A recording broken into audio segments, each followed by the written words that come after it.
Said record on. Here we go. So we're live, right? We're in there. We got the music. From Bob the Head. You know, everybody knows how this works by now. That's right. Wrestling with Rip Rogers live. Big gold and a It is live. So swole that Live, but we're doing it live. Closed. So I We're doing it live. And rubber band wrap. All right, that's enough of that. Oh, Whew. Rip, good to see you again. this is the greatest tape we've done since last time. Oh man, and we set we probably set an all-time record for the fastest amount of questions that we've ever gone through on Wrestling with Rip Rogers Live. I can't remember. Yeah, we're all about records here. So anyway, we're back. I am Jamie Williams, also known as the Vet, The Vet. from Mommy Media Group. That's right. Opinion haver or opinion haver. That's If right. you say haver, I say haver. If you say haver, I say haver. So it's always Dealer's choice. And of course, we got the one and only, the hustler, Rip Rogers, is in the house. Greatest ever. Fantastic, baby. I got my Dave Marquez jacket on, free. I got the Seymour High School baseball cap on. So been at the gym earlier, going back when I get out of here. This is like super birthday day. Today's Dylan Bostic's goddamn birthday. Oh, yes. He's That's on right, I saw that. he's on fire, baby. And it's 29 years old. Yeah, he'll be 29 for a while. And it's the Macho Man's birthday. So, I got the ICW t-shirt on. Talk about this and that. There we go. The Macho Man. So let's see who we got in the house so far. We have the legend Frank's Pickle Barrel Ass in green. The only way he knows how. And he's saying hello, Ripper, and vet. That's right. So that's a little gimmick from one of my shows. Okay. He's like the rap record scratch. Oh, okay. Yep. Frank's Pickle Barrel Ass. He's controversial. Yes, he's sort of a nice way of putting it. He's sort of a sexual pervert, but what the hell, right? He came to the right place then. Shane Parks is here. Good morning from Roseburg, Oregon. Good to see you all. Going to be another great show. He's damn smart, and he is a member. Now, I may be the longest living member, but that doesn't mean that any of the other members are any less. Yes. Here's a non-member. Manny the Weasel. Go Manny Team the Tyson. Weasel, yeah, he was on the phone with me earlier. He wanted some special recognition that he won the big poker tournament in Shelbyville, Indiana. Then he wanted some recognition because he's done some stuff when he was with the Seymour Punks with Von Lilas and stuff years ago at OVW. I took the big trailer jack from Trailer Park Trash. As he was laying in the middle of the ring like this, and he scooted over and he took the thing, and then he just got up and got out. I said, "Oh, nice selling it, Manny." So, but he's got a lot of women on the side. One of them is the legendary R, and one of them is the ex-governor's daughter of Indiana. But since he's on here talking about Team Tyson, he was talking about, well, is it real or is it not real? Is Tyson going to knock him out? What about this? What about that? No matter what, you're going to be watching. So when you're watching this stuff, and they're not going to come on till about 11:15 probably at night. So whatever it starts, you'll be on there for how many hours and hours and hours. And it's all a big rib. No matter what, Tyson's going to make a shitload of money. And the Paul kid, who's the smartest man there is, getting in this stuff.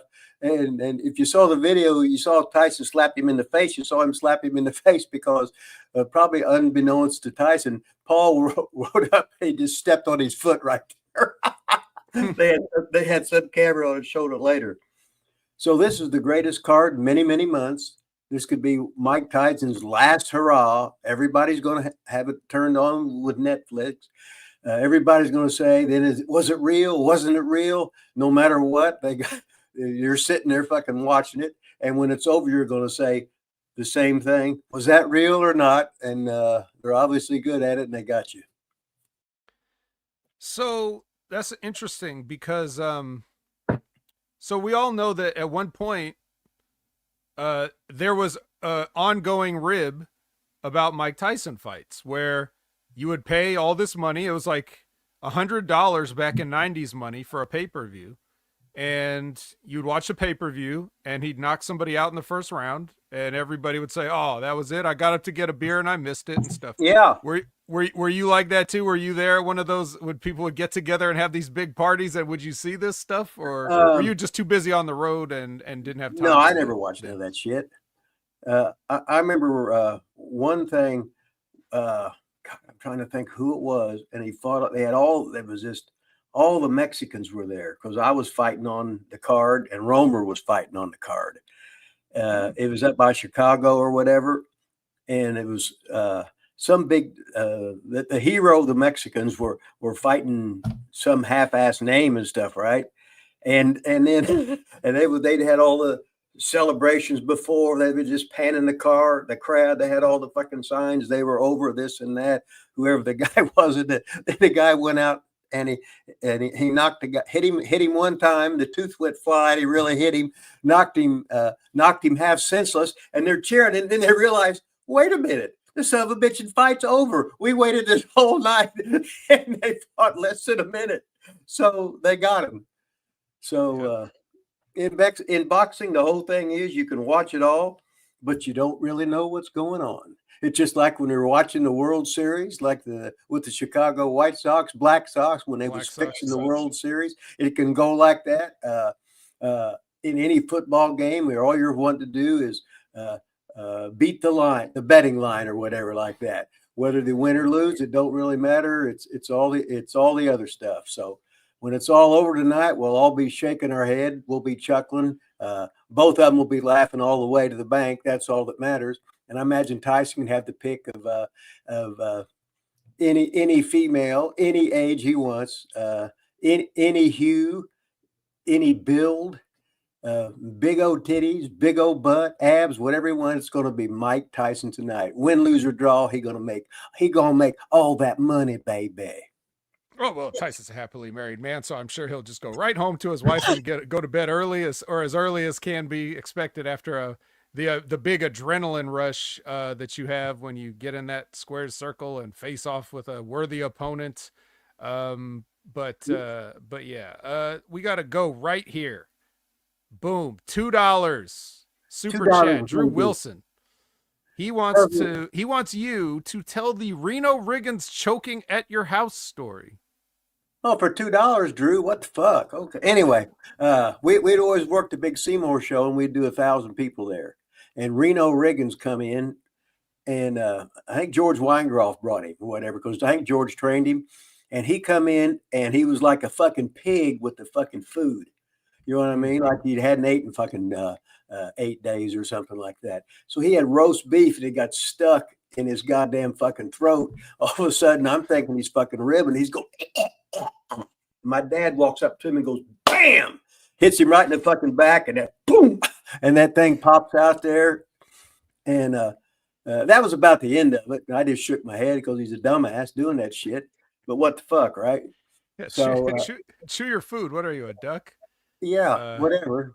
So a lot of things happening already. You see, we got the Dylan Bostic Happy Birthday to Dylan. And you know, he got his own rap album out. He's been in like 3 little parts in movies and shit. So he's a bagger. Like we're getting all the presents on his birthday with all this stuff he's doing given to us, right? Like it's our birthday too. Well, Al Robinson come in with the $1.09, the super sticker baggie. Shane Park throwing the super sticker at it again. So damn, we got all this shit going on. That's right. Appreciate you all, Al Robinson. That $1.99. It's like not quite the $2. I'm not sure what he's doing with that other cent, but you know, a penny saved is a penny earned, as they say. Well, he must be going to Dollar Tree afterwards, because sometimes you get tax charged on some shit and sometimes you don't. So you never know. You always have to have your change in the fanny pack. knowing what's going on there at Dollar Tree, which I shop at Dollar Tree pretty much every day. So you gotta limit what you eat. You know, when you're weighing the same weight as you did when you was 18 years old. That's the plus. It's most of my old buddies. They're all croaked from being lard asses. They can't decide whether they're going to shit or get it or eat it or not. But they're It's a mostly plus, all right. So it's a double X, triple X. Okay, I'm gonna make this. This one's gonna be quick because I'm sure you've answered this question 1,000 times, maybe even a few from Frank. But you ever have angry fans waiting for you outside wrestling events? Well, I'm just going to give that a no, Chuck. Chuck Noblet was a friend of mine, and he wrestled as Hoss or Boss Tweed, one of the famous Tweed gang. And he went to, let's see, Illinois College. I think it was in Moline, Illinois, or whatever the hell it was. When you would make a stupid statement, we just say, no, Chuck. Like, hey, it's raining out. No, Chuck. Yeah. No, Chuck. Hey, I'm hungry. Are you hungry? No, Chuck. Hey, did you see the tips on that girl? No, Chuck. So that was a no, Chuck answer. So Gotcha. when he's asking, have you ever have angry fans waiting outside for you outside the wrestling events? Yes. Yeah, no. And whenever we was wanting to make a statement, I'd always take Pez with me, and he had a big old ball bat. So all of a sudden, they weren't as tough. They could have got me, but what the hell, right? But anyway. Well, how about this? Were you ever around Mark Lewin much? George Lambert thought he was great. Well, that's because George was the great Mark Lewin. He probably had Kevin Sullivan with him and King Curtis Ikea, and Lewin was a guy that was he used to have a real shitty body. Then he got on the gas and shit, and he became real good. But he would. I even had to go pick him up for Nick Goulas one time at the airport. And so I went down and picked him up in my Pinto, but I had to go pick Andre up too one time in the big Cine cruiser van with a bunch of mats in the back and a bunch of beer. But anyway, yeah, Lewin, he was one of the legends of fucking pro wrestling, and he would rib you, and you wouldn't even know he was ribbing you because he'd been around a shit, and I was just a fucking greenhorn trying to please everybody. What a dumbass I was. But what the hell? We all got to start out as dumbasses before we half-ass figure it out. That's true. By the way, George also wants to know, what was your boxing record? It was the greatest boxing record I had at that time. The main thing it is, if you look this up, my very first fight, I wrestled or boxed Monty Cox in Iowa. I think it was Des Moines. I can't remember. I just knew there was thousands of people there, and he was an amateur boxer, and he wanted to have a pro boxing match. So I said, hell yeah. So first thing I did is I said, I want my money before the fight. So I get my money before the fight. Then I'm fighting Monty, and he was some kind of MMA guy or whatever the fuck he was. But his main thing is he did real well because he was the editor of the newspaper, the sports part. He was a sports writer. So when I'd fight him, he'd get all the free press and everything. So I said, well, I asked him, what do you want to do? He goes, what do you mean? I said, you want to beat me or what? And he says, well, I want to try and beat you. Yeah, he was Mark. He wasn't smart enough. I said, I just shook his head. Now he did all the promotion for it. He's throwing his ass on the line out there. He was running himself, doing all this media stuff, radio stuff, and everything. And me, this was all a goddamn fucking rib. So we get ring for the fucking stare down, and I come out fucking half-ass buck naked. So all of a sudden I was jacked, and here he went from like 260 to whatever it was, but it was floppy fat. And all of a sudden I could see the red in his eyes, and I could almost feel his fucking heartbeat going boom, boom. I said, oh, fuck. So anyway, he wanted to try and fight, So he come out, the first 45 seconds, that son of a bitch come out throwing fucking bombs. And I ain't no goddamn boxer, but it don't matter. It looked like I knew how to box. And that's the main thing. So about 45 seconds, and all of a sudden you see him go, oh. I said, oh, you're mine now. So then it was target practice. And then so he ended up getting knocked down 3 times, but he lasted the first round. And then, of course, I had the legendary Scott Romer in my corner. And I had to pay some other guy $20. And I said, don't tell me what to do. I don't know how to do it anyway. So just act like you're doing this because we're videoing it and everything. So we had the towels and talking this and that. I have to have this and that. So anyway, in the second round, Monty took the 3 boops and then a couple good things. And that was the end of that. But the thing about it was, he was disappointed in that, so he got to fight Scott Romer in a return match.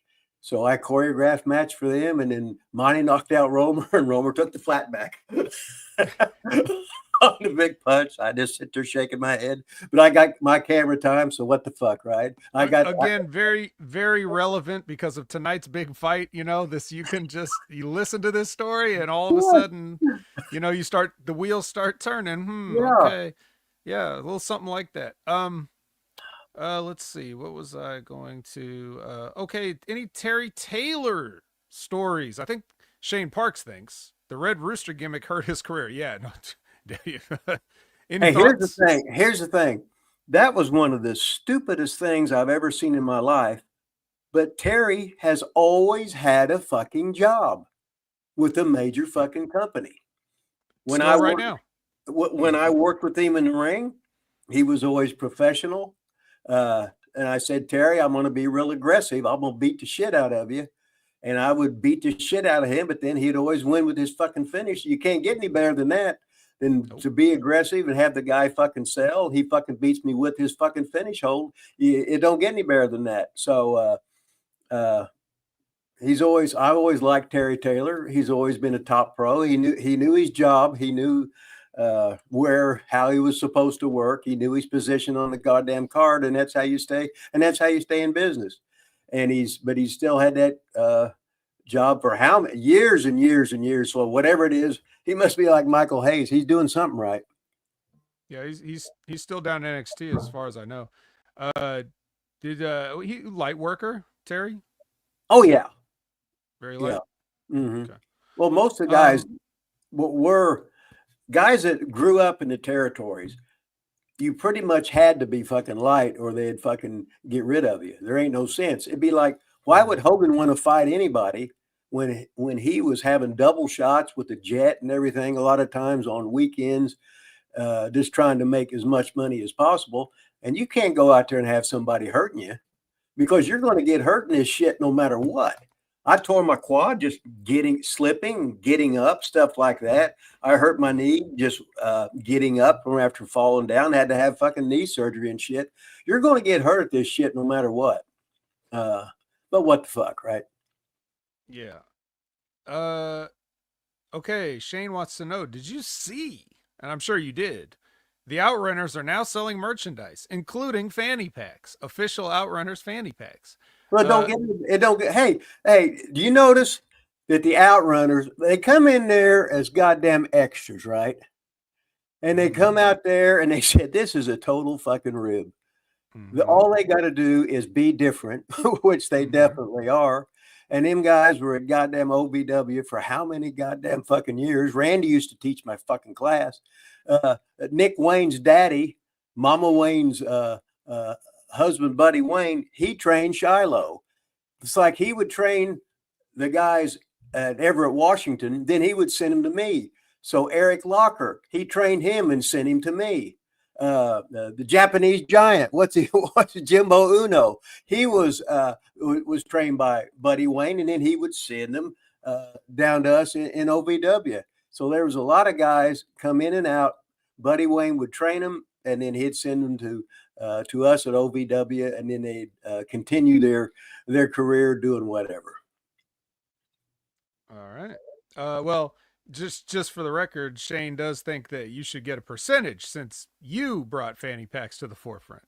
Did you invent the fanny pack, Rip? No, I got one on right now. You know, we did a little video part of it last week of how many things I pulled out of my fanny pack. Right. You know, that's right. So, I think I have something like that here. If you want to see this video, go check that out. It's on YouTube, same channel that you're on right now. So as soon as this is over, you know what to do. You know where to go if you missed that episode.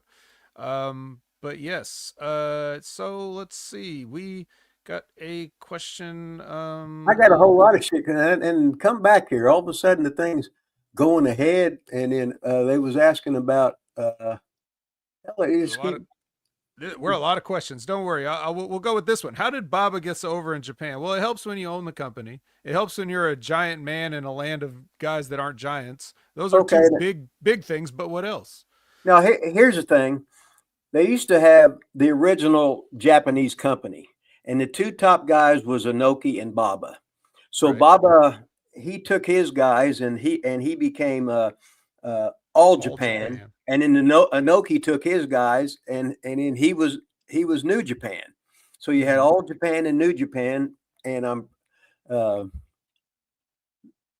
trying to think of the guy who was the original guy that started the Japanese pro. I think it was JPW, Japanese Pro Wrestling or whatever. I think so. But with no prep or looking at all this shit, you know how it is. Right. But I mean, those are big. I mean, if you ain't over yet, by the time you own a company, you're going to be over. I mean, that's just how it goes. Hey, I'll just come in and take every star there is, pay him a lot of money, and I'll just beat him in the middle, right? Eventually learn out. Well, then you can have a goddamn rematch and beat him again. So what the hell, right? Here's a fun Rib question. Did Rip ever work Hackenschmidt? Well, I was going to work George Hackenschmidt, but I ended up working Farmer Burns instead because Hackenschmidt was a little bit too jacked for me. So I had Farmer Burns instead. Yeah. So did you get to see that footage that they found of Hackenschmidt wrestling from 1908? Did that I didn't want to see it because I knew it would be shitty. Because it was actually kind of cool though, just to see it because they actually cleaned it up quite a bit, and it's just a rare find that there could be more stuff out there. Maybe the Gotch Hackenschmidt match, somebody has that in a basement somewhere that we could still see it. Not the original, the original Gotch, not the Frank Gotch, not Carl. Gotch. Ever work with Eric Embry? I worked with him in a spot show for Dale Mann, because this is when I'd left Nick Goulas, and Randy and Lanny. We was working shows for Dale Mann on the fucking side because this was before ICW got started. No, Lanny was in Portland at that time, but I remember that was the last night Eric Embry worked. Then he was going to Vancouver. That was the first time he went to Vancouver, and this was probably late 78 or early 79, because I come back and did the ICW tapes on March 13, 1979 in Louisville, Kentucky, under the directorship of Channel 41 and under David Tung. We made 10 tapes and put them in the can right there. We used Dale TNT Man's ring. We used Dale TNT Man's license, and that's how we started with that. That was it. Well, ever work or be around Magnum TA? Oh, I was with Magnum. He was married to me for a while when I was working for Bill Watts. That was Dusty sent him out. He had always just worked underneath, and this was going to be his first shot at the big time. He was really going to get a big push. One time in goddamn Houston, I'm working Magnum TA, right? So we go out and we have the guy. And this was his first time in. We go out and have a match, blah, blah, blah. I do all the shit he wants to do, beats me with his fucking belly to belly. Boom. All of a sudden, he's going back, blah, blah, blah. He's over. I get on the microphone. Bill Watts is here, right? And I just grab it. And you never grab the microphone unless Watts tells you to. So I blah, blah, blah, call him back in the ring. I'm boom, boom, boom, this and that, reverse, belly to belly, boom. Second time, I take to him. Okay. He starts going back again. I get up, pull the fucking ropes, blah, blah, blah. Come back here, you son of a bitch. Basically one of those things, So I challenge his manhood again. And instead of the thing, I get on him, blah, blah, blah, this, that, boom. He sunset flips me instead. 1, 2, 3. I'm there fucking cell. What the fuck? He gets out of the ring. His first night in, he pins me 3 goddamn fucking times. Watts is right there. He mean mugged me as I fucking come in. You know what I mean? I come in the dressing room. He was waiting on me coming to the dressing room. He says, God damn, that was great. I said, well, goddamn, Boston bonus me. So what's so funny is me and Bundy would usually ride together in Mid-South. And he would know how Watts paid. So and almost every time right there, he was right on it to the goddamn fucking dollar. Where you was working on the card. Now I just worked underneath and I put guys over, but that was my goddamn job. And Watts paid me more than my slot because I had a good attitude. So what the fuck, right? Yeah. Let's see. Oh, a question for me. Well, this will be short. Hey Vet, was there anyone you wanted to team with that you didn't get to? No, I didn't really team with anybody, or it wasn't like a dream of mine to even be a team. I had my tag team partner because he was one of my best friends, and that's why it worked out. We ended up talking about a lot of stuff in the car. We didn't get to do like a quarter of it, but that was the only tag team partner I really needed. And as a bonus, we got to team with Von Lilas. So, I mean, right there, all the bucket lists are checked off. So no, I would say no. It was, in a short wrestling career, I did pretty much what I wanted to do.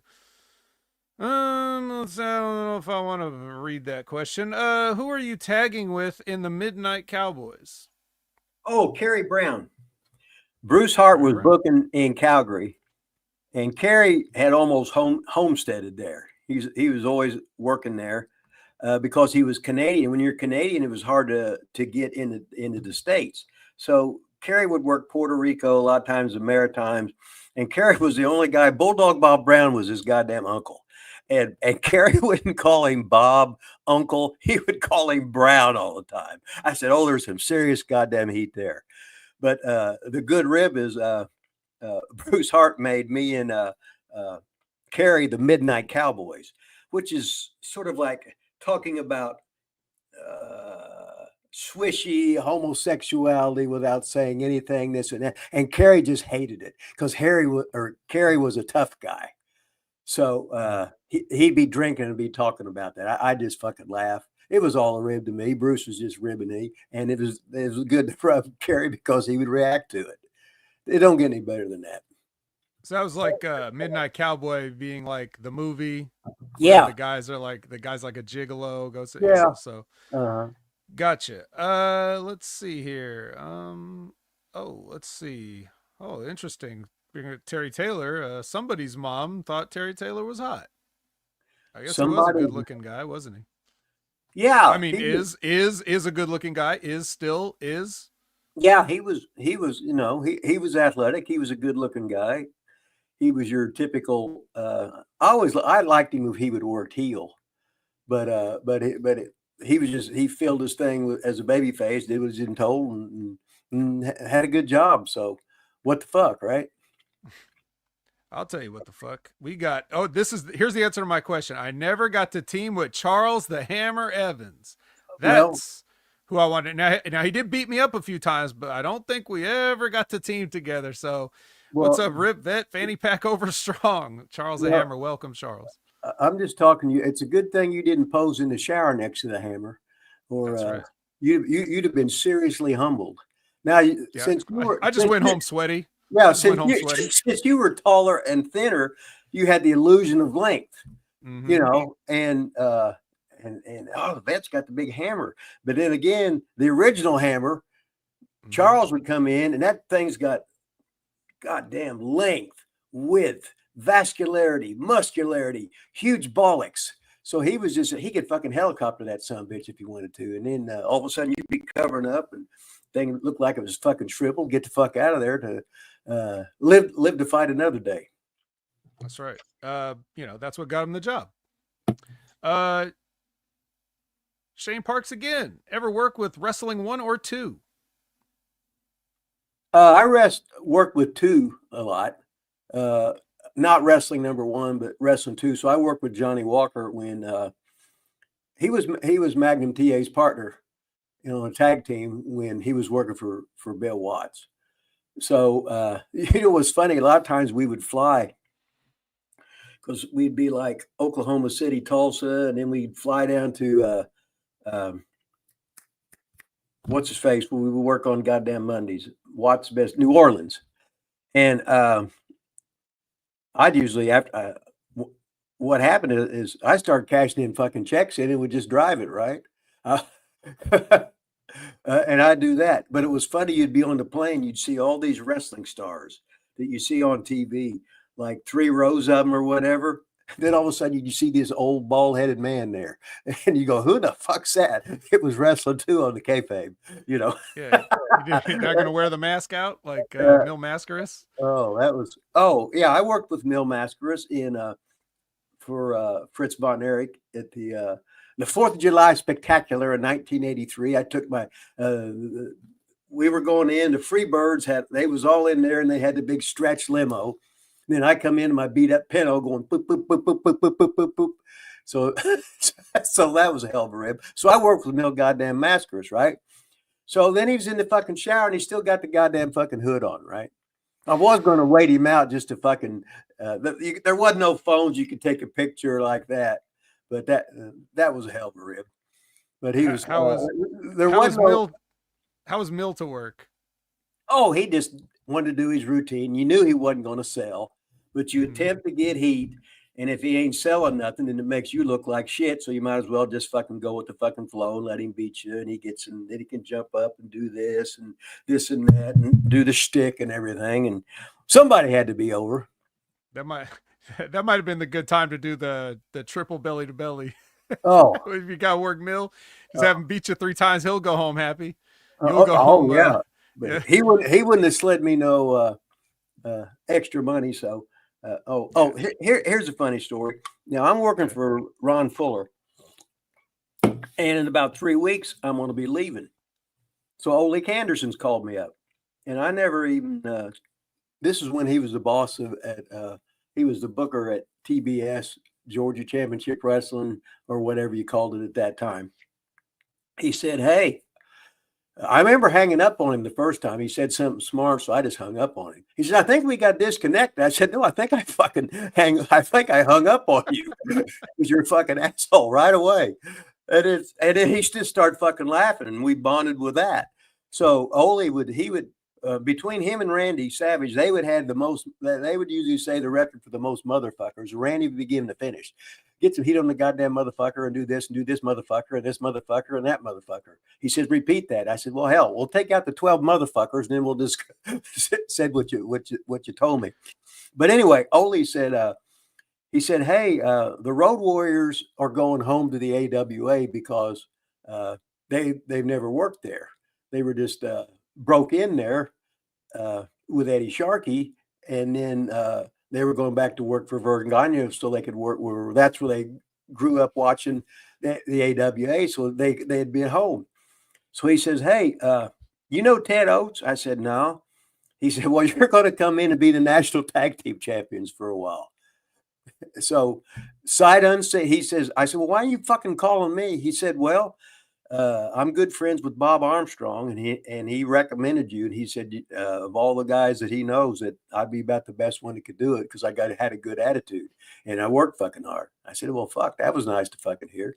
I said, well, hey, fuck you anyway. But yeah, I'll see you. So it's hard to get a wrestler to put you over, isn't it? Yeah. So I went to fucking. So I moved to Atlanta early so I can make the shots from Atlanta to Fuller's because it was about the same distance. And then I was already then I knew where a lot of the stuff in Atlanta was, so I could just start knowing where the gym's at and knowing where to eat, know where to do this, knowing where the boys where they park their cars and shit like that, and this and that. But anyway, there's just another day in the fucking life of. And then after that, Ole, I ran towns for goddamn Ole Anderson. Unbelievable. And then it was me and Ronnie West. He schooled me for a couple of days. I said, Ronnie, I've been running towns for fucking years with ICW. He goes, okay, we don't even have to do this shit. So, but anyway, the thing about Ole is okay. Now here was the rib. I'm the promoter of the town, so I get a flat fee. I'm also working the first match, so I'm getting underneath pay. Then I was the announcer, so I got paid. I got the jackets, so I got paid. And then at the end, Ole said, make sure you skim $300 off the top. That's the going rate, and put it in your pocket. So holy shit, right? It was fucking awesome doing that. And then I was doing real good with that until Bischoff came in and he got rid of developmental towns. He said he'd rather run whatever it was, Astrodome, and it was $250,000 in the show WCW going into a small Indiana fucking towns, you know. Hell, we had a bigger profit margin than the big cities. And guys liked it because there wasn't any pressure at working, and they stayed, you know, like working 5 days in a row.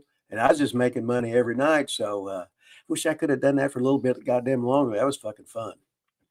Yeah, I see. So that's what Eric was brought in to stop the bleeding, and all he did was say, "Oh, well, we just don't let Rib book towns anymore, and that'll solve the problem." Easy. Well, what he did was he ran more bigger towns, but you had to draw this much money, a whole lot of money, to fucking even break even, because they had all these guys on guaranteed contracts. It's just like it is now with WWE and AEW, where they got guys under contract, but they weren't fucking wrestling. So now, if you're not fucking wrestling, you fucking lose it. You got no fucking timing. I mean, when you play in the NFL, you practice every week unless you're fucking hurt. You play in the NBA, you got fucking shooter. You're practicing. And in the NFL, you don't just go out and play the goddamn games, because then you guys. So anyway, I go off on tangents and shit, but what the fuck? You can't have everything, right? You know, I'm on a goddamn roll. Yeah, when you're on a roll, you gotta, you know. Well, how about this? What was Baba like to work with, Rip? Okay, first of all, he always kayfabe me that he could speak goddamn English, right? Right. So he would just have Joe Higuchi in there, and he'd go, he'd talk Japanese to him. Then Joe would tell me in fucking English, right? But Joe would break the kayfabe, because I'd always bring Joe the fucking the stuff, the tobacco. What do you call it? The mint stuff the guys, the smokeless tobacco, whatever the fuck. Like I bring the dip or the dip tobacco. I bring it to goddamn Snuff. Joe. Yeah, so I was over with fucking Joe. I just say, hey Joe, first day here, boom. He goes, oh fuck, cool. You know, so Joe would always talk to me in fucking English, and then he'd always give me the fucking office that he's doing it to me, right? And when I got done working with Baba the last fucking night I was there, because I worked with him the last night in, that was the whole tour, was to build me up to him, and I was going to work with him. And then he didn't no facials like a lumbering giant, but he was over, and he gave me a $2,000 bonus just for that goddamn match. So I was happy. So what the fuck, right? But so what I'm hearing is that it was easy to work with Giant. Oh yeah, like right away he just fucking took me the ropes, just chopped the shit out of me, did something to me. I'd fucking take the bump, and I was fucking selling, and he just registered some, didn't give a fuck, you know. Yeah, working chop, probably not too no. I would no. Now me, when I chopped him, I would sell my hand. Perfect. And then I'd chop him or hit him in the big fucking head. Boom. Fuck. He had that big fucking super ass fucking head. So he was just smiling, you know. So but he was the boss, right? So it's easier than shit. Easy. How many times did you win the Caribbean title? Fuck, I don't know. That's a lot of times then. I think it was just like goddamn one. I know I worked an hour match over there with TNT, Savio Vega. Right. And when he broke in there, he was the real karate guy, but he was they have all these helpers out there, the security, so that when you walk to the goddamn ring, they'll all be around you, and they'll put their bodies out, because the fans are throwing goddamn beer on you, fucking throwing bottles at you, all kinds of shit. All the stuff you heard about Puerto Rico was fucking true. But I work, but it's like I was doing, they called me up to be the booker down in Puerto Rico. But all that means is they got their usual shit. They're brain dead from doing the same shit with the same guys for so long. They just want another opinion. And Carlos might say, okay, go with that, you know. And I said, okay. I said, well, it don't matter. And then I'll just tell you whatever. If you want to do it, fine. If not, go whatever you fucking think. That's like I was working with Jose Gonzalez, right? So and I said, you getting color? He'd always get color, right? And he says, amigo, you going to get color? I said, no. So I said, I started headbutting him, and all of a sudden my ice white hair had blood in it. So it looked like he had cut me. And then I started selling more. He did. What a fucking rib. No, I ain't going to be putting that fucking blade to me. Oh, hell no. I remember when I was tag partners with Rocky Ikea. That was King Curtis's son. We were out there, and he had the loaded boot gimmick and whatever, blah, blah, blah. He went out there with the virgin forehead. When he left, he looked like his fucking dad. Nothing but the human gaff, just the human fucking gaffer. He'd be cutting every night. But anyway, working with fucking Savio Vega, we had the goddamn hour Broadway. I said, so all I did is he said, what we doing? I said, I'll tell you when we get out there. So they went through the boom, your guys, you know, the Sabida, this and that, before they ring the bell, go over the fucking rules, whatever, right? I said, make a comeback at 57. Okay. I said, oh, we're going 60. He goes, what? I said, you're going 60. Just shut the fuck up and listen. And at the end, you'll go, God, it was the easiest thing I ever fucking did. So he hit me with the fucking savate kick into the Cobra Sleeper. We ran out of time. As I was going down, I popped the Alka-Seltzer pill. The fucking Alka-Seltzer was coming out of my fucking mouth, whatever, blah, blah, blah. He takes the belt, looks left, look right, does his fucking karate shit, throws the belt on top of me and fucking leave. And T was over. He goes, man, that's the easiest thing I ever fucking did. I said, I told you you'd fucking like it. Shut the fuck up and listen. Have a great fucking time. Milk everything. Boy, we had some good times there in Puerto Rico. I loved it. I was there about 9.5, 10 months or whatever. Loved every minute of it there. Shit, they had we was surrounded by so many fucking titty bars, this and that. I got Gary Albright messed up. I got him, I got this hooker going on him, but I didn't tell him later that it was a guy, you know, but what the fuck, right? And I tried to, and he goes, I said, well, Gary, how was it? He goes, well, I come, didn't I? So what the fuck? What an attitude, huh? You gotta have that good attitude. He should have worked for Watts. Yeah, it didn't get any better than that. How good was Savio, man? Like he must have been really fun to, like you said, it was so easy. It was easy for him. Yeah. Was it easy for you? Yes, because all he did, I said, T, no pressure. Just do what I tell you to do. And because he spoke English, but the translation sometime wasn't there a little bit. He didn't really know exactly what I meant. I said, no matter what it is, I'll just change it. And if you got it, give me the Iggy. Okay. If you don't have it, give me the Iggy where you panic. I said, when in doubt, sell, and then we'll get this sumbitch looking good. And then I remember one time, all of a sudden, the place is going fucking nuts. He goes, fuck, we're really over. I said, no, there's a fight up in the stands. We'll just sit here in the hold until they come, until they're done, and we'll get back to doing the phony shit. But what the fuck, right? Another day in the fucking life of. Yeah, well, what about this kind of life, the bodybuilding life? Does Rip prefer a physique like Frank Zane or more Arn Anderson? Well, what Frank Zane had about Frank Zane won. I think Mr. I know Olympia. the answer to this. Yeah, Frank Zane won Mr. Olympia 3 times, and when they had the Mr. Olympia in Columbus, Ohio, they used to have it there. I don't know how many years in a row, but I went over there and talked to fucking Frank Zane, and this motherfucker probably weighed about 188, 189 pounds. His fucking shoulders were this goddamn fucking wide, and his hip bones were about like that. He looked so fucking great. He was so fucking good. And I had a good time talking to him. What was so funny, I never heard a lot of these stuff. It was a bodybuilder. We never heard him speak before. They weren't doing promos and stuff years ago. Right. Just and all of a sudden you hear somebody's voice. Oh, fuck.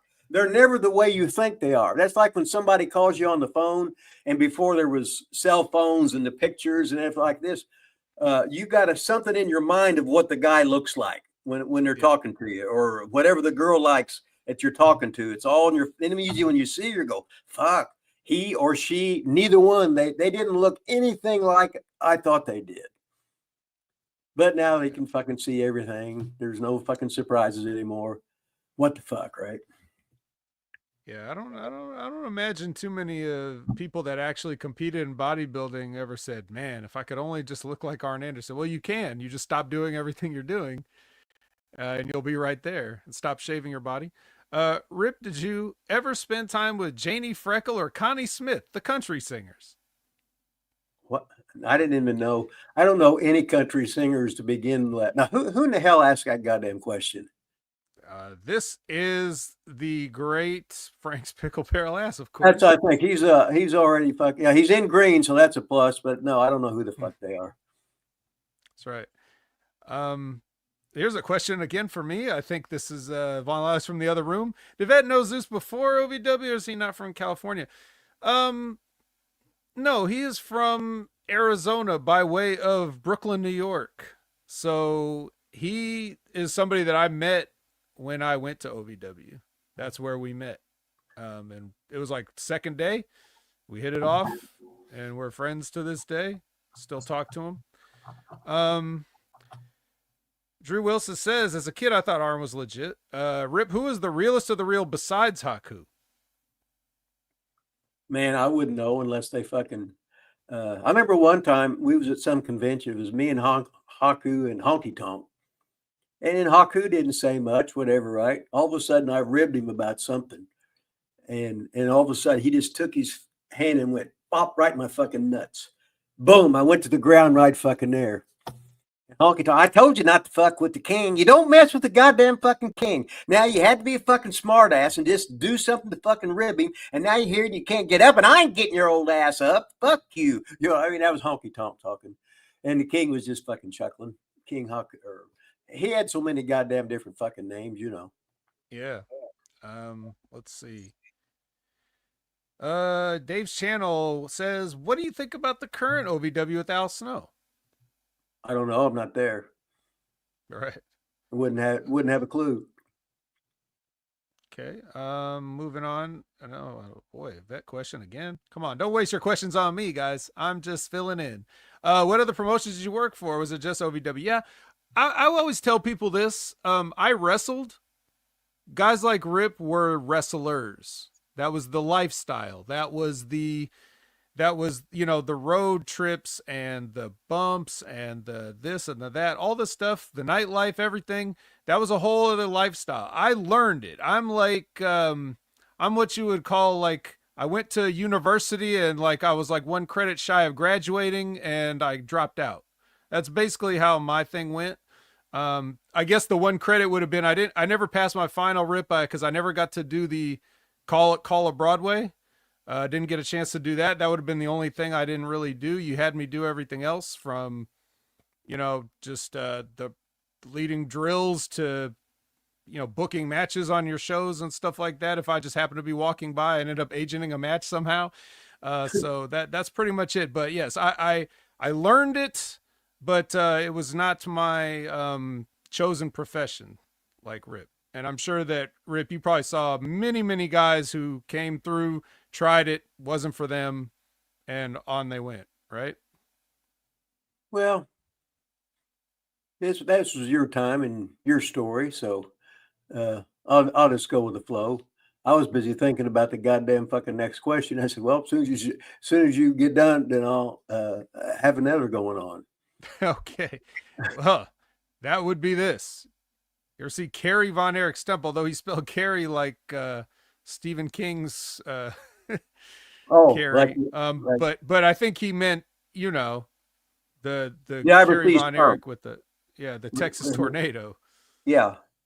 Well, I told you when we was working in Puerto Rico, we did a half-hour Broadway, and he said, Rip, this would be a hell of a rib. You want to take my boot off? I said, no, I don't think we need that, Kerry. This be a hell of a rib.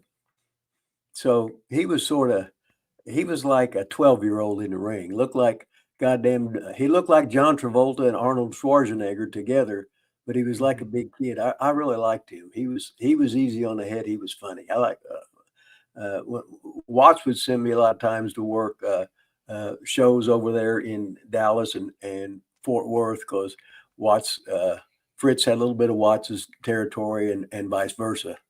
So they would change town all the time. But he was a good guy. Well, what about Sergeant Slaughter? Was he a good guy? You ever work with him? I was on, you know, what's funny is I was on a lot of shows and Sarge was there. And I don't want to meet him. That's like Ken Patera too. I like to keep, you know what I mean? Somebody could be talking with me and they never heard me talk before. And I'm saying, oh yeah, he was sucking that bitch's pussy and all kinds of shit, right? And you go, oh my God, he's fucking nuts, you know? And if they're nuts, I don't really want to know. I want them. Because all the guys that were in ahead of me, I put them way up on a goddamn fucking pedestal because I'd seen them in the magazines and stuff before I got into goddamn business, and I kept it that way. And I didn't want to know that Sarge really wasn't in the Army or he was really in the service and stuff, right? I'm looking at goddamn Ken Patera. I said, goddamn, his brother was Jack Patera, who used to be coach of the Seattle Seahawks. He's as legit as you can goddamn get. One of the strongest men. I watched him in the World's Strongest Man contest. He used to be on the Wide World of Sports and shit. Going, God damn, Ken fucking Patera, son of a bitch. And then, because I was in with him, one of them last year, and I didn't even, and I went in for the pictures. I can't remember where we was at, but I didn't even get up for that. I just wanted to stay a fan. I said, man, I don't want to talk to him though.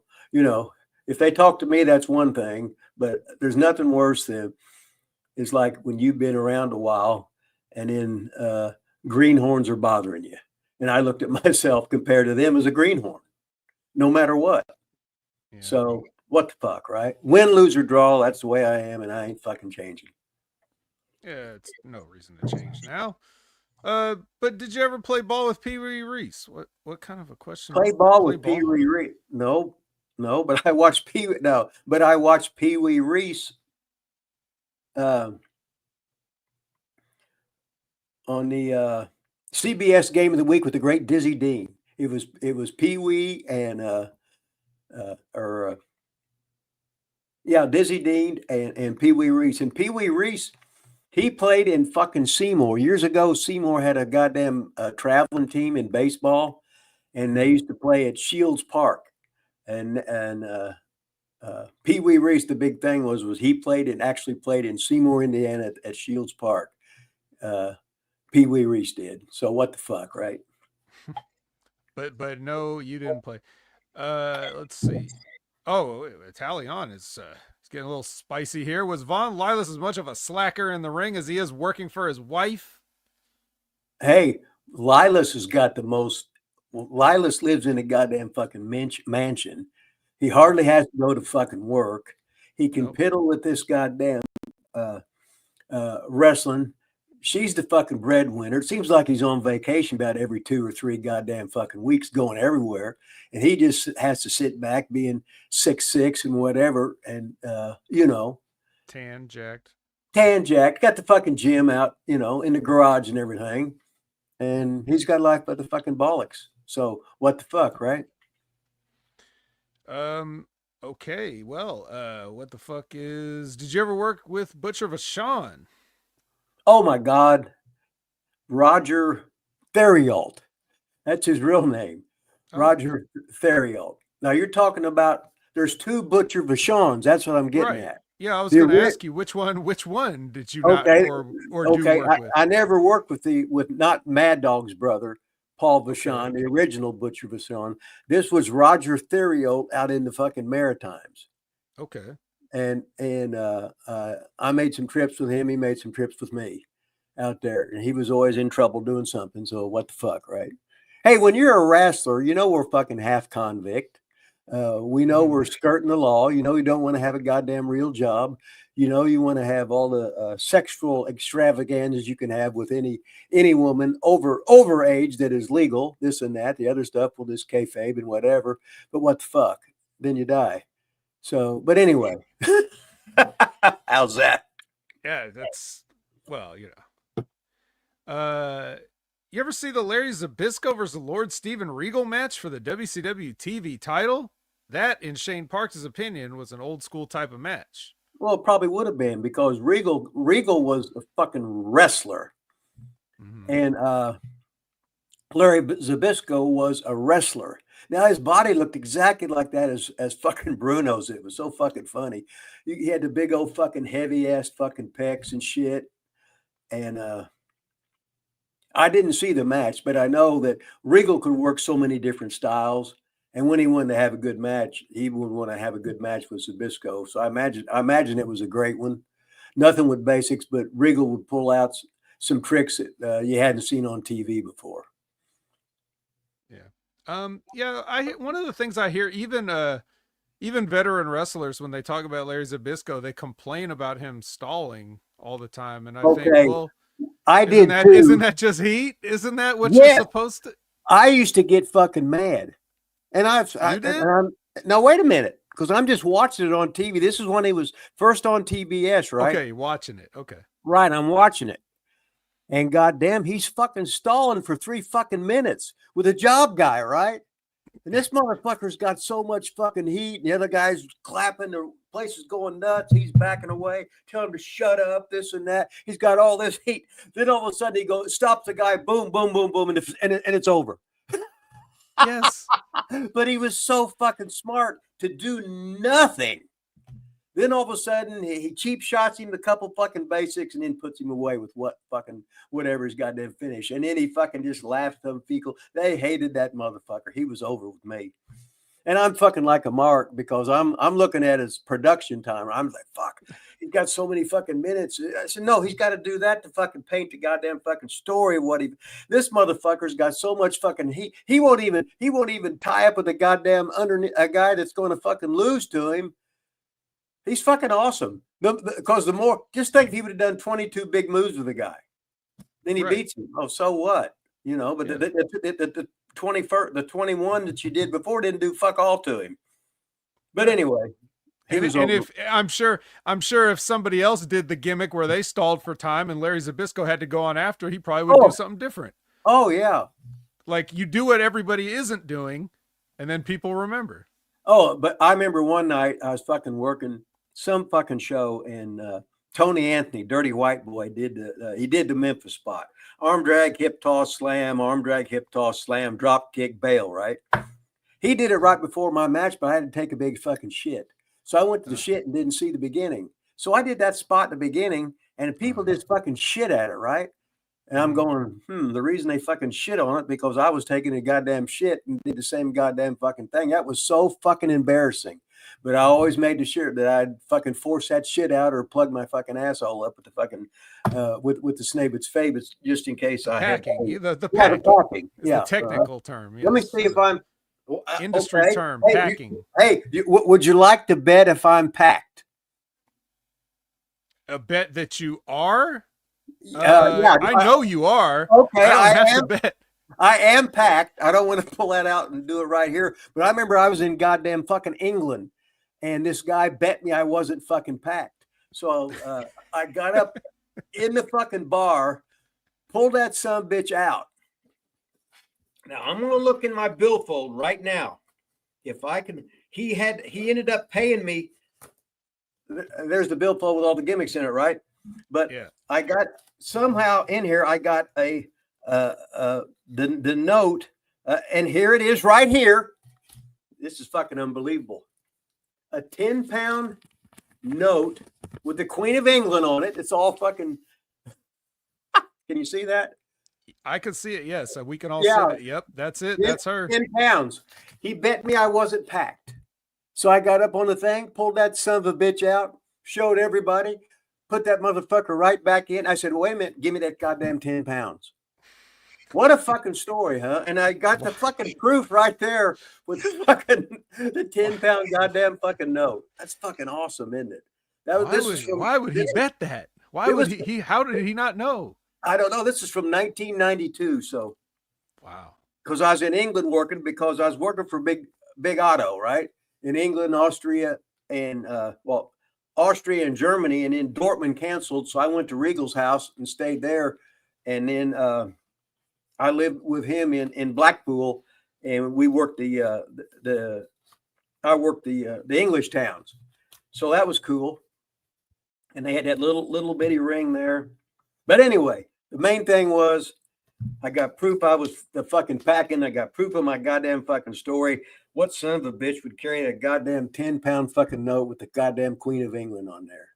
What a fucking story. It don't get any fucking better than that. Vet's on fire. I'm on fire. We're on fucking fire. And they still got fucking things that are rolling through. I see fucking questions that I haven't fucking asked or answered or whatever like that. Yeah, my God, we'll never get through this. Let's go. Let's go to I want to put this up real here. It's a fun question while I get back on track. I think Von Lilas wants to know, what really tough wrestler ended your career? Oh, Von Lilas. What he did is he chopped me so hard, I tied myself he hit me so hard, my momentum took me back, and I got caught in the fucking ropes. And when I fucking did, I fucking it was a little bit too tight, and I fucking tore my rotary cuff. So I said, fuck, I'd already had one rotary cuff surgery. I didn't want to have a goddamn another one. So now if I got to push my arm up, I got to actually fucking push it up like that. That's a hell of a goddamn fucking rib. This one is okay, but this one, I got to do that to fucking do it. So that was a hell of a rib. So Lilas chop, he got his shit in, and I tore my goddamn thing. So he ended my career. And that's the toughest wrestler. He's tough when he ended my goddamn fucking career. That is a fact. And as a follow-up, sort of related, if you hadn't been injured in the accident, I assume he means the Von Lilas match, when do you think you would have retired? I'll answer this one. George Lambert, he'd still be going right now. Yes. Yeah, I would be fucking right now. Right now, if I didn't have the car wreck. I had the car wreck after that, see? Yeah, it's called the Von Lilas match. Well, that's what we call it. We call it the car wreck. But yeah, right now, Rip is 70 he would be doing the Larry Zbysko, slowly taking off the jacket. Yeah, it's just that easy. No one else is doing it. It's time for bring it back. Anything old that they haven't seen is new again. That's right. If Buddy Rogers come out, they thought he was the greatest motherfucking heel in the world because the shit he did was simple and it made sense. Not like today's fucking wrestling. No, and even the ones, like I said last week, even the ones that do half-ass get it, they got to work with people that don't, and you can't convince them. No, and all they're worried about, hey, we got 4 minutes, I can get all my shit in. That's all I give a shit about, Right. Let's see. They were talking about Frankie Lane in the chat. And Dave's channel wants to know, share with us the real Frankie Lane. I heard he was a really nice guy outside the ring, always business. Are you talking about Cowboy Frankie Lane? He's probably about 10 years. So. He's about 10 years older than me. Oh, he was one of the guys I seen.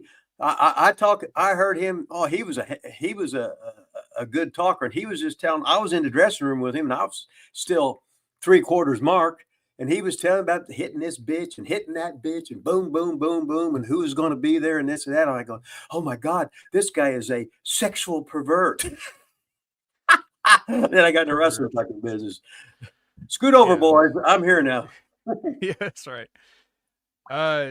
Django Fed gifted 1 membership to a lucky person here. Or maybe they're not here because as I found out, dude, sometimes I turn on I look at my YouTube notifications and I'll be like a member of some channel and I'm like, oh, cool. Somebody gifted a membership. You don't even have to be logged in. So some lucky person has gotten a membership. Let us know who you are. Paul Shaw would like a Jamie Dundee story if you have one. Fucking Jamie's one of the most over guys I fucking met because that son bitch had a mouth worse than fucking mine when he was a goddamn teenager. He was fucking awesome. This, fuck that motherfucker, talking goddamn tough. And it looked like Jamie weighed about 140 at the fucking time. And then he was always doing, let's see, talking about drugs, alcohol, etc. So he was just a typical wrestler's kid, and he was over with me. So what the fuck? Let's see. Oh, well, how about Phil Hickerson? Phil Hickerson. I met Phil when early in my career, Handsome Jimmy Valiant would come down. He'd work for Dick the Bruiser like so many days, and he would work Jarrett's Big Towns.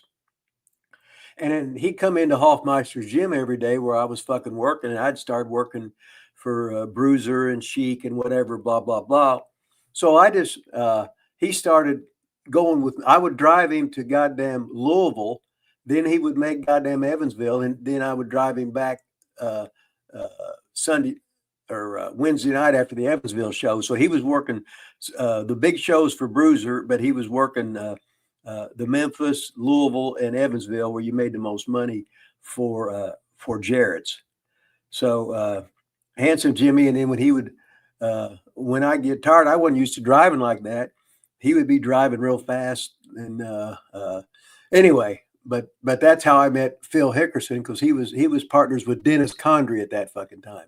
And basically I just shut up and listened, because as soon as I opened my goddamn mouth, they would know I was a fucking idiot. So no, Phil's been around a long time. Great worker, not good, great Phil Hickerson. I'm going to go back to one that I think I passed over from Patrick Young. He says, "Hello, Rip. I would like to thank you for your contribution to wrestling. I'm an indie in Virginia. Any stories about us over here?" Meaning, I guess, the entire state of Virginia. Any of the times you worked in Virginia?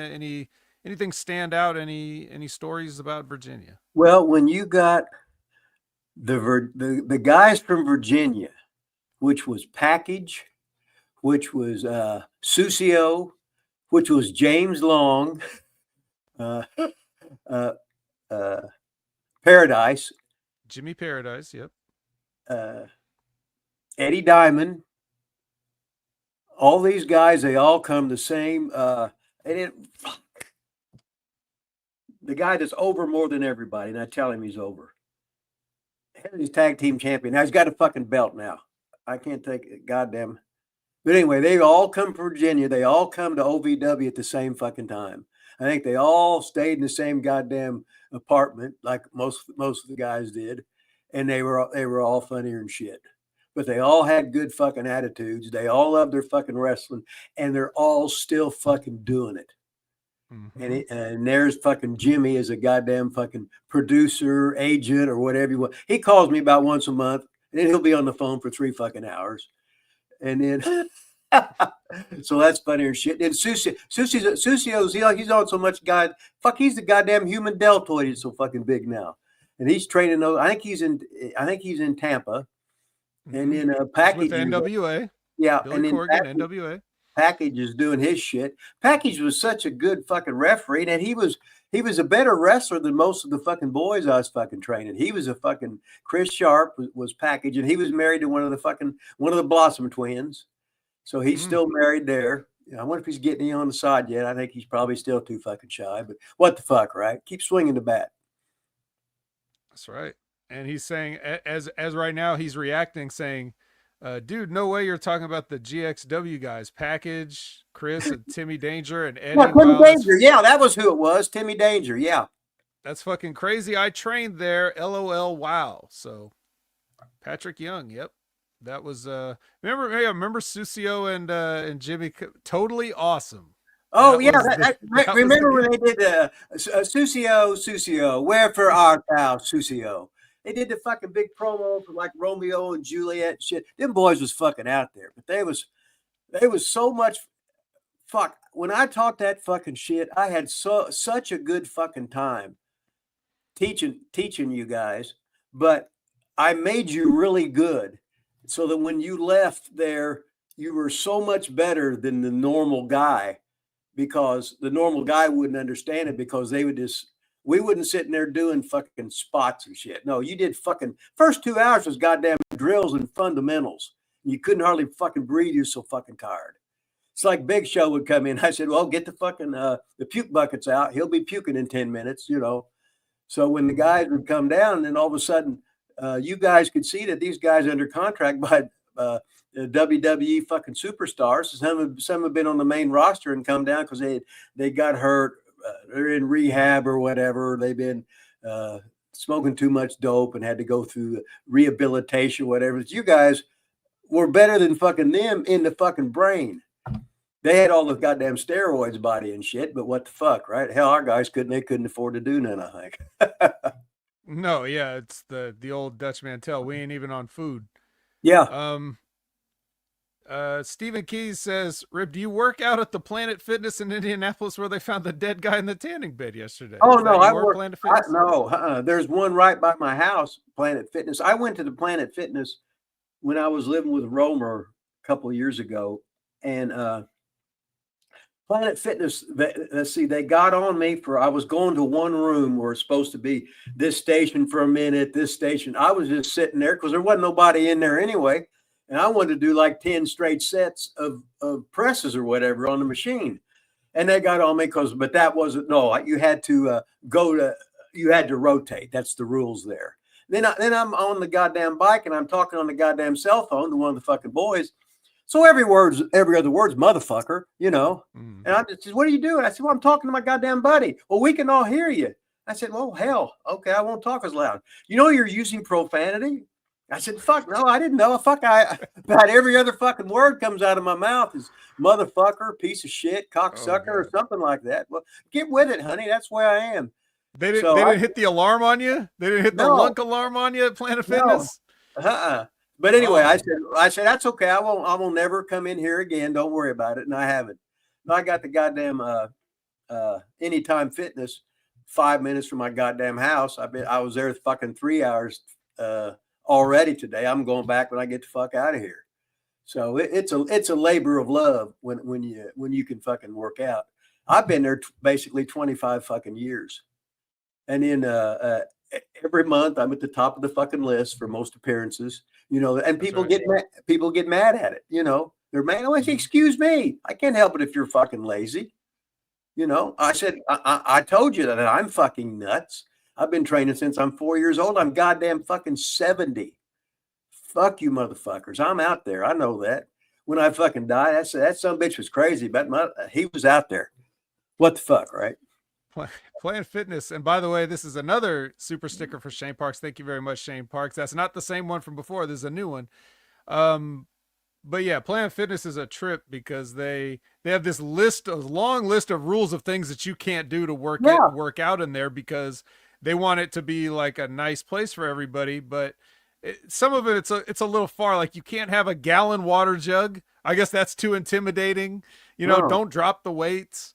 You know, don't deadlift anything. It's like, I mean, I don't think anybody should be too intimidated if they see a water jug. Do you? No, that would be the first. But then, what the fuck do I know? Shit, I used to run Hofmeister's gym in Indianapolis, which is the oldest fucking gym in America, in the same fucking building. So it was next to a fucking flop house on the left, and on the right was some redneck barn and whatever. And I'd come in. I'd just leave the goddamn doors open. I'd be driving by and come in at 10 o'clock at night. There's some fucking drunk passed out. The fucking bars across his fucking chest. He wasn't dead or whatever, but I said, God damn. You know, and the place was, every dumbbell was different. A thick one, a thin one, a square one, a round one. We had wooden fucking benches, wooden leg extensions, wooden fucking leg curls. This is in the 70s. And they'd been there since, goddamn 38 or something like that. Yeah, something like that. The legendary Fred Hofmeister did it. So anyway, whenever the wrestlers was in for Bruiser's thing, they'd all come to, and Handsome Jimmy would come in. He'd had the fucking hair gimmick. He had the sweater on with no shirt. He had the fucking kayfabe gold chain. Then he had the cowboy boots, no underwear, and the fucking flared pants on.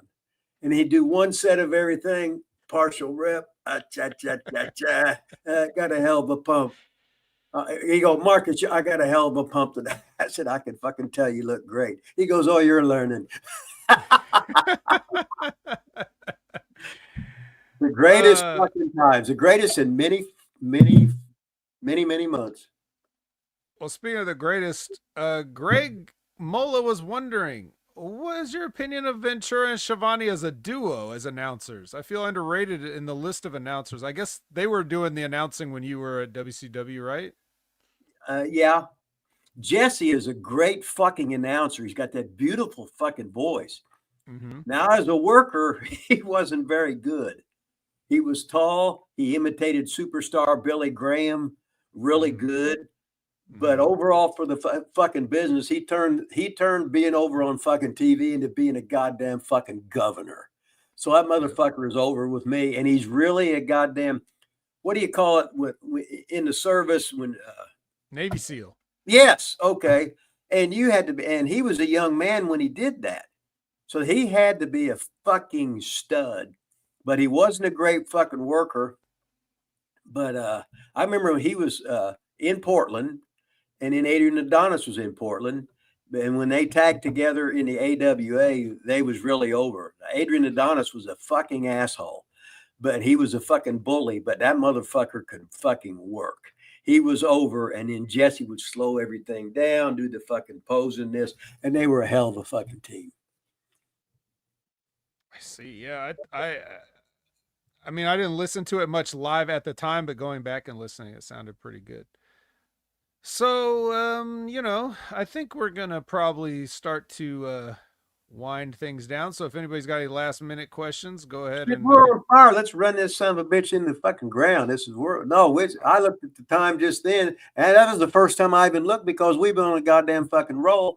We've been on a fucking 100 miles a goddamn fucking hour. We got some great fucking questions coming in by all you guys out there.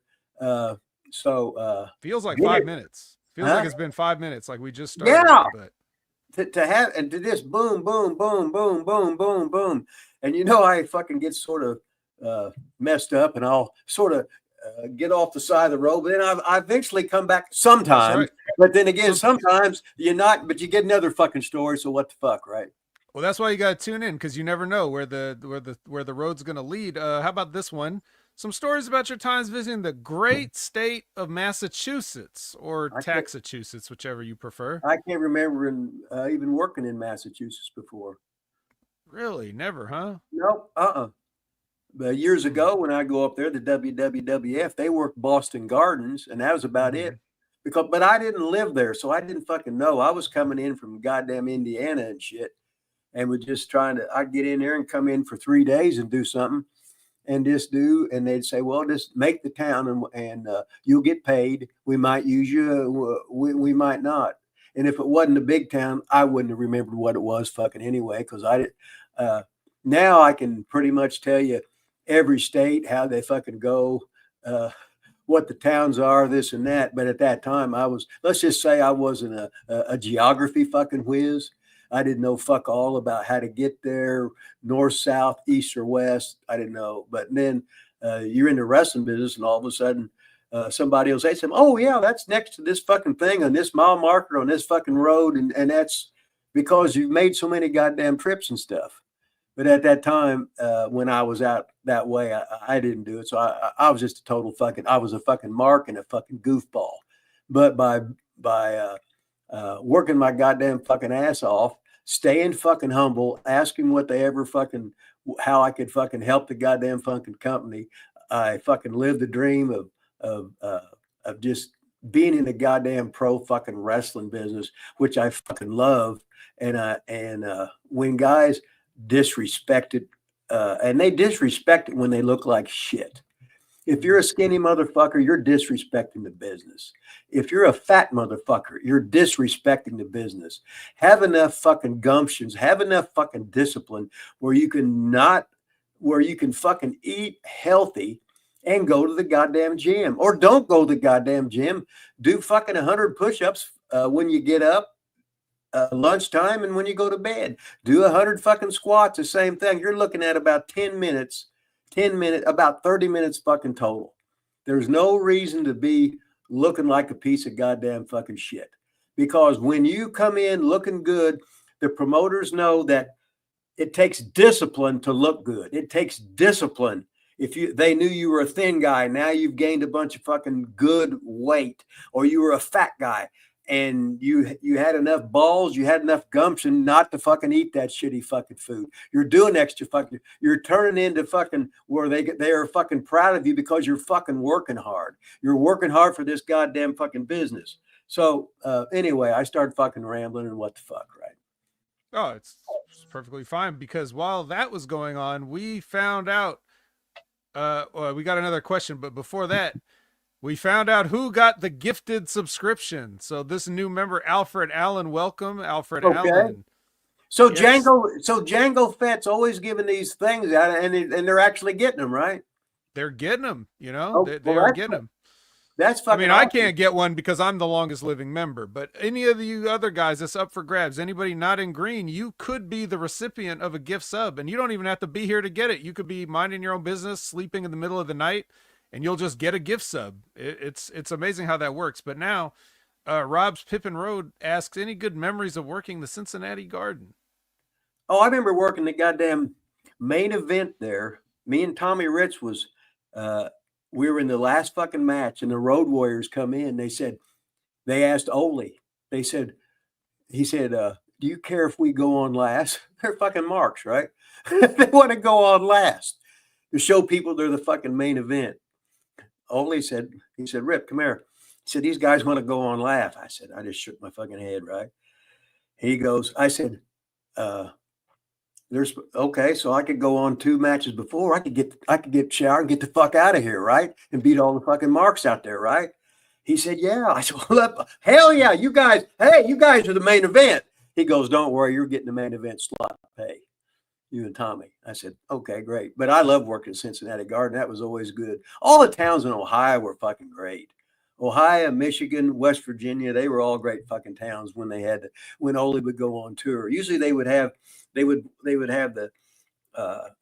TV in Atlanta. They would have the TV in Macon. They had the TV in Albany, and we'd be like in Georgia a week, and then we would go at least for a week on the road.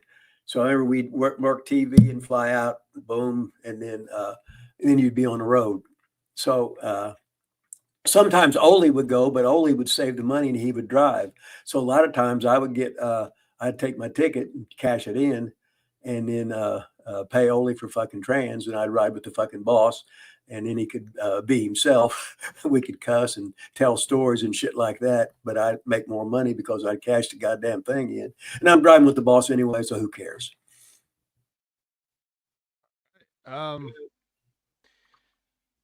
Drew Wilson asks, who are some of your most gifted students? Well, that's a long list. That's a long motherfucking list. And the thing about it is, talent really has nothing to do with it. If somebody likes you, that's an upper echelon performer or a second generation wrestler, or somebody just fucking likes you, you're in. If you can actually get heat for being good, if you're built too good, and somebody don't want you in there, somebody that you're built better than, they fucking cut your fucking balls off. If you've got long fucking hair down to fucking here, it looks fucking great. Somebody gets fucking jealous, and all of a sudden you got orders from the fucking office to get your fucking haircut. You're in a fucking that's the way all the entertainment business is. That's like if you're a girl wrestler, and if you're hot looking and you can fucking wrestle, every goddamn girl there is going to team up, and they hate each other just to fucking get rid of you because you make them goddamn fucking look bad. So sometimes it's best to just sit back, look above average, don't step on any goddamn fucking toes, don't do anybody's don't try and get so much fucking shit in. Just no matter what they want, just goddamn do it. Shut the fuck up, make your goddamn money, and live the life that you're meant to fucking live. Well, I will answer a little bit of that because I can talk about some of the people that were there when I was there. Okay. Number one, first talking about coming in right off the street and having an aptitude. Serena Deeb. I was there for her first day, and we were in the beginner's class together. and I took a hiatus and came back. And by that time, you know, I had gone from like trying to give her the little bits of stuff I had learned in the couple of weeks I got ahead of her to now she's the master. And now Rip is telling her, hey, get in the ring with the vet and give me 5 minutes and a finish, vet over or something. And all I did was listen to her, and she called everything, and she was calling stuff I had never even done. That's how good she was. She didn't care. She trusted that we could pull it off. Never quite seen anything like it. And she's over there at AEW now, and she's great. She's still great. And they need to start using her more. Santino Marella, as you guys know him. Another guy it was really hard to keep from just cracking in the ring because he was always talking in gimmick, and he was so funny that you had to like hide your face from laughing because he just never stopped. He never stopped being a gimmick.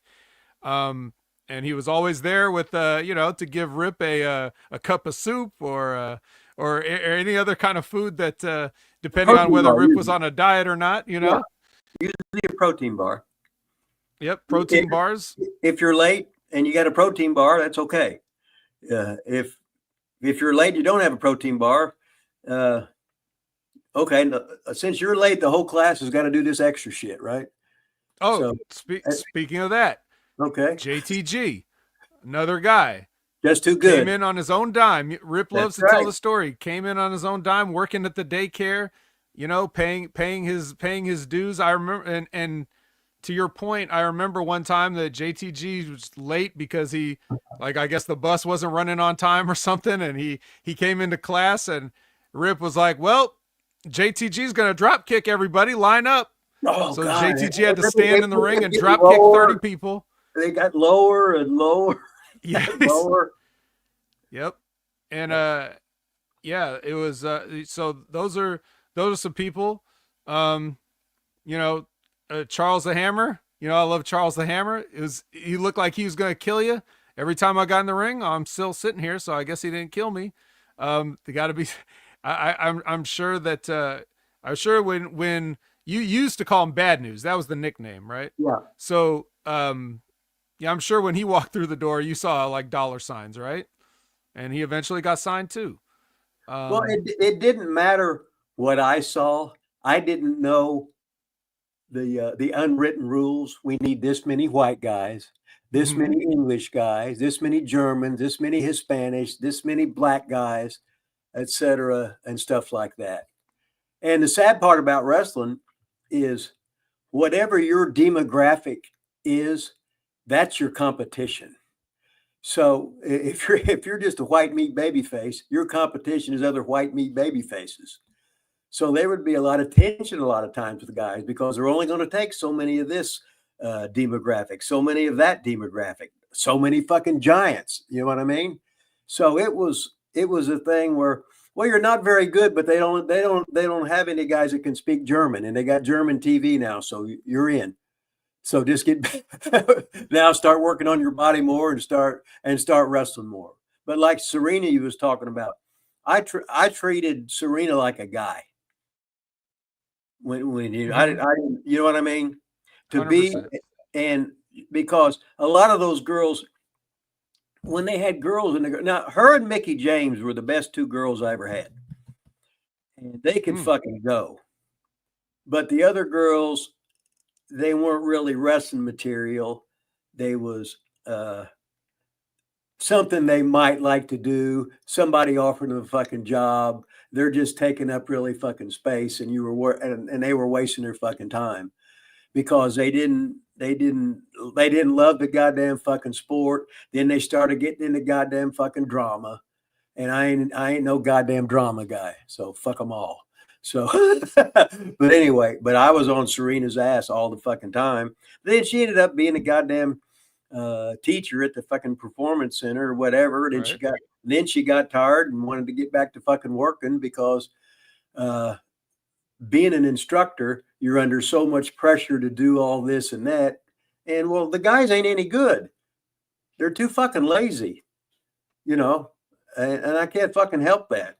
They're supposed to have an attitude like me. They're supposed to train as hard as fucking me. You ought to be a fucking nut about this shit and learn all the history on your goddamn fucking own. And if you're half-assing it, to me, you're fucking half-assing it. Linus is in. I got the Iggy. We got the Iggy. We're going to take it home now. So before we go, I'd like to remind everybody, go ahead and get you a Wrestling with Rip Rogers shirt. Got to get that, ProWrestlingTees.com, right? Is that what it is? That's it, baby.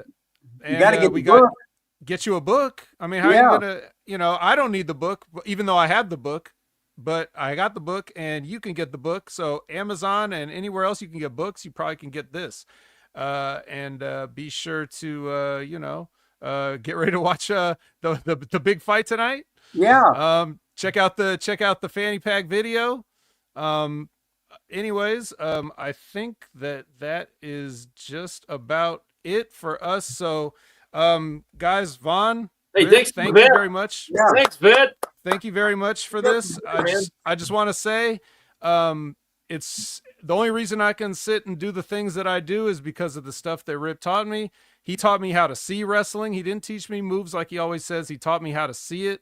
He taught me how to understand it. And the only thing I can do to pay that back is to do what I do on the Hameen Media Group and talk about these wrestlers these days and, how they can do things better and everything like that. But couldn't have done it without Rip. So thank you very much, Rip. And just a message for everybody out there. It's a crazy world. Always be careful. You never know, what's coming around the corner, whether it's somebody that's texting and driving or whatever. So be safe out there so that we can come back next week at the concrete time, do this all again. Yeah. And Rip, thank you very much. Vaughn, thank you very much. Next week will be the concrete time at noon. The concrete time of noon. Well, I will be in with the chat or there in spirit. So with that, we are out of here. Anything else to plug? No, I just check out Hameen Media Group on YouTube. We're trying to get up to 1,000 followers, and that's pretty much it. So if you liked anything that we talked about today, go ahead and go over there. It's free. Just subscribe for free on YouTube. Hameen Media Group. That's Hameen Media Group. All right, man. This is the greatest show we had today. It is. All right, thanks, buddy. We're out of here. No big ending. No big ending. Peace. Peace. It'll hit there. Mother. Did it work? Not yet. There we go. See ya.